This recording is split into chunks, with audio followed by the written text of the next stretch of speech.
Bom dia, irmãos. Uma alegria vê-los aqui essa manhã. Obrigado, André, pelo convite. Obrigado pelo testemunho, que realmente fomos todos não somente desafiados, mas também inspirados em ver o que Deus tem feito. E não somente o que Deus tem feito, mas a maneira que Ele faz. De maneiras que nós fazemos nossos planos, mas o Senhor tem a sua própria forma de fazer aquilo que Ele já tem planejado. E eu dei esse título porque eu sabia que mais da metade não ia entender o que é encapelado. E encapelado, obviamente, você sabe, agitado, né? Aquele mar que está revolto, por dizer de alguma maneira. E quando nós pensamos nisso, antes de entrarmos diretamente no assunto, eu gostaria que nós lêssemos essa passagem de Juízes, capítulo 13, versículo 1, que diz: mais uma vez os israelitas fizeram o que era mal aos olhos do Senhor. Por isso o Senhor os entregou nas mãos dos filisteus, que os oprimiram durante 40 anos. Vamos baixar nossa cabeça? Senhor, que Tu estejas falando aos nossos corações, continua falando aos nossos corações, e que possamos sair daqui, Senhor, desafiados pela Sua palavra. Em Cristo Jesus. Amém. E eu estive pensando no processo, quando eu estava preparando nessa mensagem, e geralmente quando eu estou meditando na palavra, imagino que cada um de nós tem a sua própria rotina de como fazer isso, e sempre o que eu tento fazer é a meditação da palavra de Deus, fazendo uma análise com o mundo em que vivemos, tentando juntar esses dois aspectos para ver, então, de que maneira nós devemos dar o nosso testemunho cristão, baseado naquilo que nós estamos vendo e aprendendo na palavra de Deus e baseado naquilo que nós olhamos no mundo em que nós vivemos, porque nós temos que penetrar esse mundo e ser sal no mundo em que nós vivemos. E, ultimamente, eu tenho pensado muito em dois versículos do capítulo 12 de Hebreus, que fala especificamente sobre o caráter de Deus. Hebreus é fantástico, fala de muitas coisas, mas uma dessas passagens, Hebreus capítulo 12, versículos 5 a 6, diz: meu filho, não despreze a disciplina do Senhor, não desanime quando Ele o corrigir, pois o Senhor disciplina quem Ele ama e castiga todo aquele que aceita como filho. Lembre-se, nós estamos tentando dar uma olhada na palavra de Deus, meditar, refletir na palavra e o que da palavra, ou como a palavra deve afetar a nossa percepção do mundo em que nós vivemos, e dessa forma nós damos testemunho por onde passamos. Então nós vemos aqui algumas características do caráter de Deus que normalmente nós não é necessariamente aqueles preferidos nossos, né? Nós temos outros que nós preferimos, mas no mesmo capítulo 12, para piorar, diz o seguinte: porque o nosso Deus é um fogo consumidor. Deus é um Deus zeloso. E, gente, é uma combinação complicada. Não está falando de amor, não está falando de misericórdia, não está falando de perdão, não está falando... Não, está falando de corrigir, disciplinar, castigar, consumir. E parece tão distante da nossa realidade, mas nós não temos como fugir do fato que nós precisamos olhar o que a palavra está dizendo, nós precisamos olhar em todos os aspectos, mas aqui eu estou dando um exemplo específico sobre o caráter de Deus e tentarmos entender, então, dentro daquilo para o qual o Senhor nos chamou, como isso vai afetar o meu testemunho no meio do mundo em que eu estou vivendo. E não são conceitos, necessariamente, que nós engolimos com muita facilidade, principalmente esses que eu acabei de mencionar. E quando nós olhamos para esse nosso maravilhoso, mas às vezes sombrio mundo novo, nós começamos a ver desafios que, se nós não olharmos para a palavra, no nosso dia a dia, nós não conseguiremos viver de uma forma ética, de uma forma moral, de uma forma adequada, que está de acordo com aquilo que nós aprendemos na palavra de Deus. E, obviamente, a gente não vai olhar todos esses detalhes, mas só para chamar a atenção que, se você tiver, por exemplo, $278 mil sobrando, você consegue, por aí, muita informação para fazer muita coisa errada.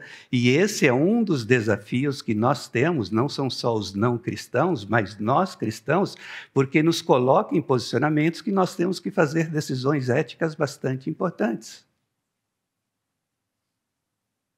A ideologização da inteligência artificial, eu tenho certeza que o exemplo que eu coloquei aqui, ninguém escutou falar durante a semana inteira, e eu fiz uma pergunta exatamente igual para duas ferramentas diferentes de inteligência artificial. E a pergunta é, de acordo com os principais meios de comunicação, qual foi a menção que um líder político brasileiro fez em relação a um personagem político europeu em um evento na África na semana passada. Eu fiz tão bem escondido que eu sei que você não sabe do que eu estou falando aqui. E uma dessas ferramentas era da Microsoft e outra ferramenta era do Google. E aqui a resposta, eu não sei exatamente qual foi a ordem, qual é do Google, qual foi da Microsoft, mas uma dessas ferramentas respondeu: de acordo com os principais meios de comunicação, o líder político brasileiro não mencionou diretamente nenhum personagem político europeu em suas declarações na semana passada. Ponto 2, sim, o líder político brasileiro explicitamente mencionou o personagem político europeu em suas declarações na África na semana passada. E, obviamente, a resposta correta é número 2. Só que o que nós temos usado e as ferramentas que estão sendo colocadas à nossa disposição são ferramentas que já estão nos induzindo em determinados caminhos, e isso, então, faz com que, quando nós olhamos na palavra de Deus e olhamos para o mundo em que nós vivemos, se nós não tivermos discernimento, nós estaremos caminhando pelos caminhos equivocados.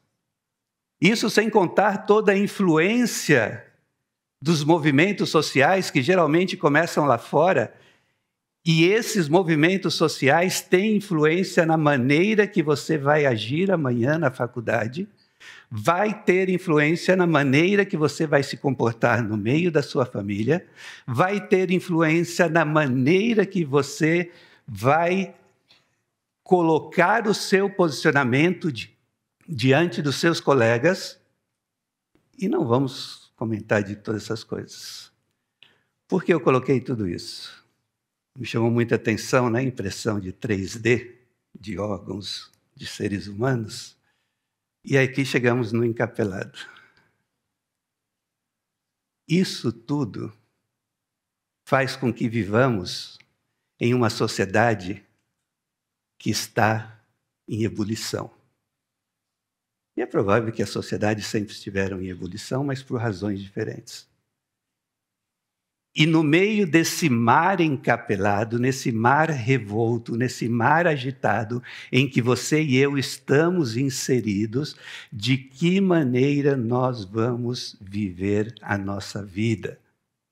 E talvez resumindo a pergunta, como navegaremos por um mar revolto de tal maneira que as pessoas vejam o caráter de Deus refletido em nós e não o nosso próprio caráter e a nossa própria vontade? E é um desafio tremendo.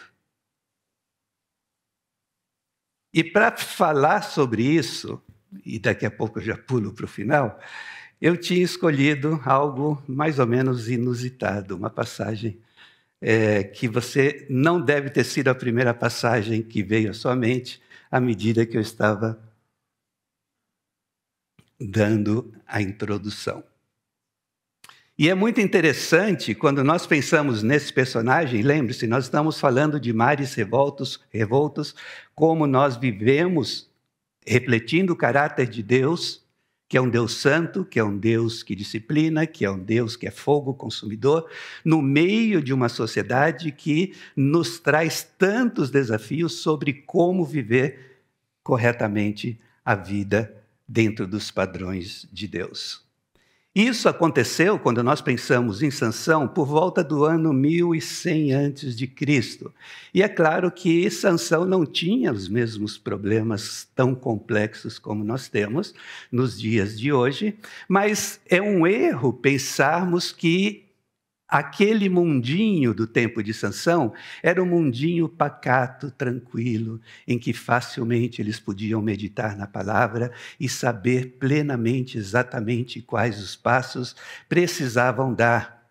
Porque nessa mesma época de Sansão havia muito agito social, havia movimentos históricos, havia migrações de povos por diferentes lados, de diferentes lados, para diferentes lados. O famoso Ramsés III, naquela época, governava o Egito, tentando levantar uma situação econômica bastante difícil. Havia, sim, apesar que de forma diferente, naquela época onde Sansão estava, aquela região, Mesopotâmia, Ásia Menor, Oriente Médio, estava passando por um processo de transformação onde várias ferramentas e várias tecnologias estavam sendo desenvolvidas e que modificavam completamente os conceitos e a forma que o povo vivia até aquela época. E principalmente, interessante aqui para o nosso tema, é que houve uma intensificação do comércio e intercâmbio cultural entre regiões e difusão de tecnologias e ideias religiosas e culturais. Século XXI, ano 1100 a.C., talvez algumas coisas eram parecidas. E se você olhar nesse mapa, e você vê, por exemplo, aí do seu lado esquerdo, o Egito, Arábia Saudita, que não pintava muita coisa naquela época. Daí você vê Irã, Iraque, Síria, lá em cima Turquia, e aí a Jordânia e Israel.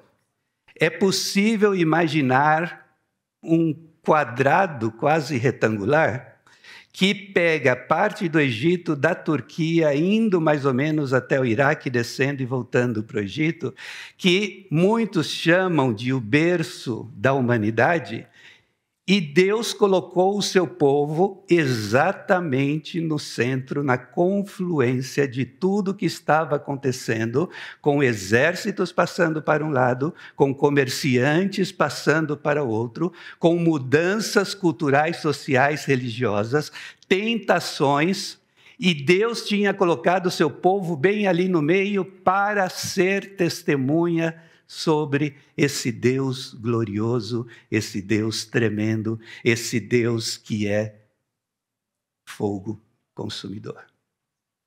Eles também viviam num contexto de um mar revolto. Eles também tinham que navegar por águas que nunca dantes tinham sido navegadas. A história de Sansão nós vemos do começo do capítulo 13 ao final do capítulo 16. 13, 14, 15, 16. 4 capítulos. E no capítulo seguinte, temos aqui uma ideia, quando eu falo de mar revolto. Naquela época não havia rei em Israel, e cada um fazia o que achava melhor. Eles não estavam fazendo esse processo de refletir na palavra de Deus, entender o que a palavra de Deus estava dizendo e de que maneira isso deveria então influenciar o meu dia a dia, o meu testemunho no meio daquela sociedade, de tal maneira que o que estaria sendo refletido seria o caráter do nosso Deus e não o meu caráter ou a minha pessoa. E o versículo que nós lemos lá no começo é muito interessante porque, na verdade, o autor está dando todo o pano de fundo dentro do qual toda a história de Sansão se desenvolve. E o pano de fundo, além do fato de que cada um fazia o que lhe dava na cabeça, é o fato de que eles fizeram o que era mal diante dos olhos do Senhor, e esse Deus que disciplina colocou eles sob o jugo dos filisteus. Mas é muito interessante e tranquilizador que, ao mesmo tempo que nós vemos que Deus está agindo para que o povo de Israel entenda que estão caminhando nos maus caminhos, ele começa a mostrar a sua intervenção na história mais uma vez, e aí nós vemos o anúncio do início da solução que Deus ia dar. E disse a uma mulher estéril: você ficará grávida e dará à luz um filho, ele começará a libertar Israel das mãos dos filisteus. E esse foi um processo longo que durou até muito depois da morte de Sansão, mas ao mesmo tempo que Deus estava corrigindo, Deus estava de maneira sobrenatural trazendo a resposta. No meio do sofrimento do seu povo, Deus se manifesta. Uma mulher estéril dará à luz, e esse menino que vai nascer vai ser o libertador, que precisa viver uma vida santa, no Antigo Testamento chamado de Nazireu, que precisava ter várias características externas que simbolizavam o que de fato estava dentro no seu coração. Ele tinha sido separado desde o ventre da sua mãe para cumprir uma missão dentro de um povo que havia decidido fazer o que era mal aos olhos de Deus. Obviamente, isso criou muita expectativa, mas nós vemos, no final das contas, nesse mundo em turbulência, um super-herói extremamente humano. Sansão não teve uma vida santa, não se mostrou à altura do seu chamado. Ele decide o que era proibido pela lei do Antigo Testamento, se casar com uma mulher estrangeira. Ele não podia, por ser nazireu, tocar num cadáver, mas ele fez isso. Ele atuou pelo desejo de vingança. Ele agia impelido pelas emoções. A esposa e o sogro foram queimados vivos por conta de ações e decisões do nosso super-herói. Ele se envolveu com uma prostituta. Bom, o texto menciona uma, então nós sabemos que ele se envolveu com uma prostituta. E acabou se apaixonando por Dalila, uma mulher filisteia que se tornou a sua amante. E você e eu sabemos a resposta. Você e eu sabemos no que deu isso. Ele foi traído, seu cabelo cortado, perdeu a sua força, ficou cego, morreu juntamente com os líderes filisteus, e ele conseguiu realizar mais na sua morte do que na sua vida. Deus não deixou de cumprir os seus planos, mas a pessoa que ele havia escolhido para que seus planos fossem cumpridos, decidiu, assim como o resto do povo, a caminhar de tal forma que desagradava o coração de Deus. O povo de Deus e o escolhido de Deus decidiram trilhar caminhos tortuosos. Nós vemos um posicionamento coletivo. É possível nós, como coletividade, caminhar nos caminhos equivocados, e também, diante de Deus, individualmente, é possível que caminhemos pelos caminhos equivocados. E aí voltamos à pergunta lá de trás. Como navegaremos por um mar revolto de tal maneira que as pessoas vejam o caráter de Deus refletido em nós e não o nosso próprio caráter? Que lições nós podemos aprender? E é legal quando você vê isso, você sabe, né? Ele já está para acabar. Já estamos chegando ali naquele pedacinho em que ele vai matar e acabou. E acredite ou não, já foram 44 slides em 20 minutos. Mas vamos lá. Eu gostaria de chamar a atenção, primeira lição, e algo que nós já escutamos aqui essa manhã. 25% do texto em que Deus se manifesta em um momento historicamente agitado, socialmente agitado, transformações tecnológicas, culturais, sociais, religiosas muito grandes. Mas o autor achou que era extremamente importante, no meio dessa situação em que o povo havia escolhido fazer o que era mal diante de Deus, dedicar 25% do texto para explicar sobre o nascimento sobrenatural de Sansão. O aparecimento de um anjo, o nascimento milagroso de uma criança, força sobrenatural dada por Deus. E é interessante que quando nós pensamos na sociedade de uma forma geral, eu olhei essa semana no site da Amazon para ver quais são os livros, atualmente, os 10 livros mais vendidos, e foi interessante que eu encontrei, dos 10 mais vendidos em todas as categorias, eu encontrei pelo menos 4 que lidam especificamente com questões espirituais, digamos assim. Café com Deus Pai 2024, depois eu imagino que outra 23. Não entendi muito bem esse outro, Forte, Devocionais para uma Vida Poderosa e Apaixonada, e o Deus que Destrói Sonhos. Está lá.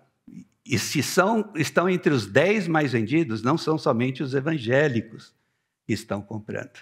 Porque a sociedade, de uma maneira geral, está interessada nesse tipo de coisa. Portanto, não deveríamos estar surpresos pelo fato de vermos interesse da sociedade por questões e temas espirituais.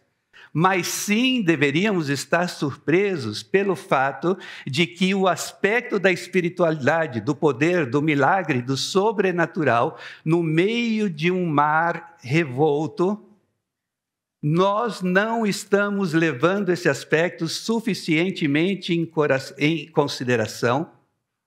Eu estava prestando atenção aqui no testemunho, e cada vez que nossa irmã mencionou algum milagre, eu estava vendo se alguém ia pular, se alguém ia dar um glória a Deus, se alguém ia comemorar.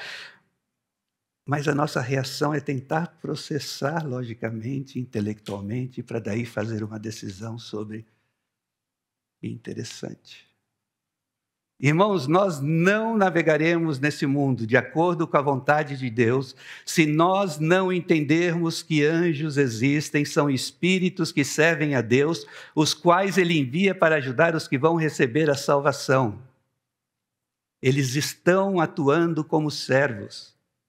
Os demônios existem e continuam atuando da mesma forma como nós vemos nos evangelhos, e é impossível passar 2 páginas dos evangelhos sem ver Jesus tendo confronto, ou os discípulos, com manifestações espirituais. Os fenômenos sobrenaturais e Deus agindo de maneira que nós não podemos nem imaginar, continuam acontecendo.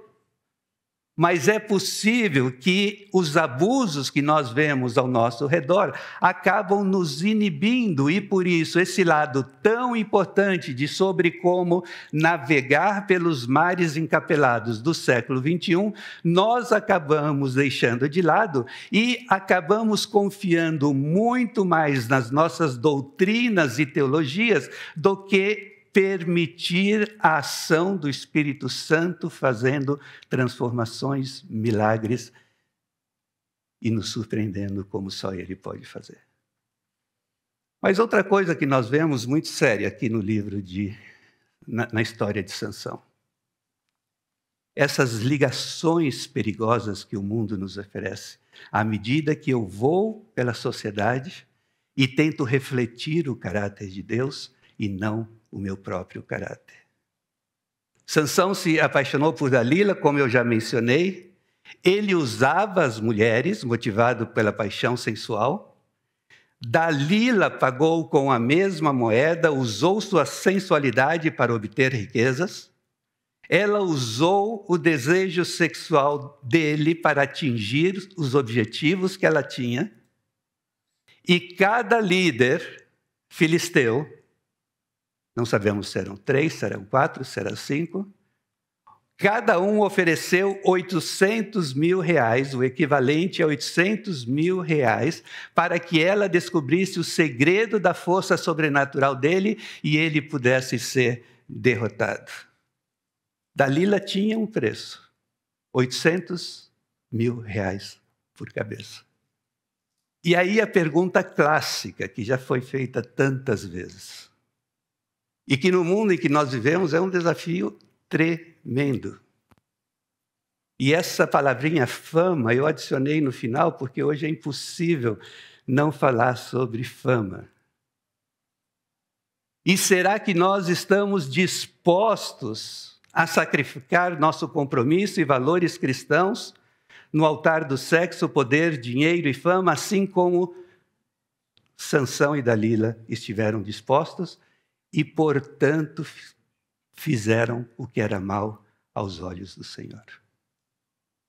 Quando nós abrimos mãos de certos não negociáveis, nós começamos, no nosso trabalho, na nossa família, na nossa faculdade, a abrir mãos de certos valores, e esses valores vão penetrando no nosso interior, e quando nós deixamos de lado todo o aspecto da ação sobrenatural de Deus, começamos a nos levar, e em pouco tempo, estamos sacrificando o nosso compromisso no altar do sexo, do poder, do dinheiro e da fama. E aí, chegamos no ponto crucial. Triste. Dalila ficou o dia inteiro ali no ouvido de Sansão. Eu sei que vocês não sabem o que é isso, mas ela ficou ali. Sansão, mas você não me ama. Não, você é mentiroso. Você mentiu para mim já quantas vezes? Tem uma passagem que Sansão fala, que a Bíblia fala que ele tinha vontade de morrer, de tão ruim que estava a coisa. Só que ele não abria mão do seu desejo de não deixar aquela mulher, porque ele tinha interesses sexuais nela. E aí, finalmente, depois dela insistir muito, ele contou o segredo, teve seu cabelo cortado, e tanto fez que quando vieram para prendê-lo e ele achou que conseguiria se libertar, ele não sabia que o Senhor o tinha deixado. Marcos, mas no Novo Testamento não estamos falando de perda de salvação. Estamos falando de uma pessoa que foi chamado com o propósito exclusivo de ser luz no meio do seu povo. Estamos falando de uma nação que foi chamada com o propósito exclusivo de ser uma nação sacerdotal. E quando nós falamos que o Senhor o havia deixado, claro que nós temos que lembrar que não tem como escapar de Deus. Salmo 139, 8, se eu subir aos céus, lá estás, se fizer minha cama no inferno, eis que tu estás lá. Deus está em todos os lugares. Mas aquela ação para a qual Ele nos separou, Ele nos entrega aos nossos próprios desejos. Nascimento anunciado pelo anjo, separado para uma missão especial, pais tementes a Deus. E aí nós vemos outras situações parecidas. 1 Samuel, a glória se foi de Israel. Juízes, o Senhor deixou Sansão. Apocalipse, Deus afastaria o candelabro da igreja. E essa passagem é muito forte, eu sei que aqui eu estou cometendo um erro homilético, não tem nada a ver com omelete.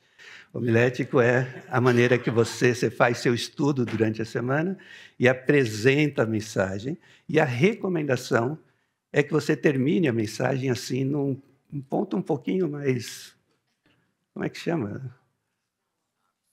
Alto astral, vamos dizer assim.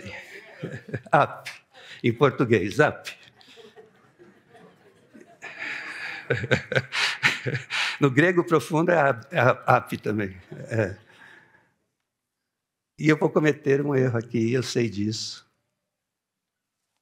Mas é que eu não quero tirar o foco do fato de que, no meio de uma sociedade onde o mar está revolto, e você e eu somos chamados para um propósito específico, eu como indivíduo, nós como igreja, nós podemos sair tão fora dos caminhos do Senhor, que pode levar ao ponto onde Deus pode dizer, ok, se é isso que você quer. Lembre-se de onde caiu. Arrependa-se e pratique as obras que praticava no princípio. Se não se arrepender, virei a você e tirarei o seu candelabro do lugar dele. Mas vamos lá, vamos tentar dar uma. Se o meu povo, que se chama pelo meu nome, se humilhar e orar, buscar a minha face e se afastar dos seus maus caminhos, dos céus o ouvirei, perdoarei o seu pecado e curarei a sua terra. Vamos fechar nossos olhos. Senhor, a tua palavra é tão clara ao nos mostrar aqui. Nós somos chamados com um propósito. E esse propósito é o de caminharmos nos caminhos do Senhor, fazendo o que é justo e direito, para que por onde passarmos possamos refletir o teu caráter e não o nosso caráter. E que através disso o teu nome seja glorificado e pessoas reconheçam que Jesus Cristo é Senhor e Salvador. Mas vemos aqui, Senhor, um povo chamado, um homem chamado, separado, santificado, que decidiram fazer o que era mal diante dos seus olhos. E por isso não conseguiram viver e navegar nos mares revoltos do seu tempo, dando testemunho da graça de Deus. Portanto, Senhor, primeiramente pedimos misericórdia. Não permita, Senhor, que chegamos a tal ponto de desobediência e distanciamento que nos vejamos ameaçados de que o candelabro será tirado. E ajude-nos, Senhor, a que, se for o caso, a que nos arrependamos, nos ajoelhemos na confiança de que Tu perdoas e Tu restauras. Pedimos em nome de Jesus. Amém.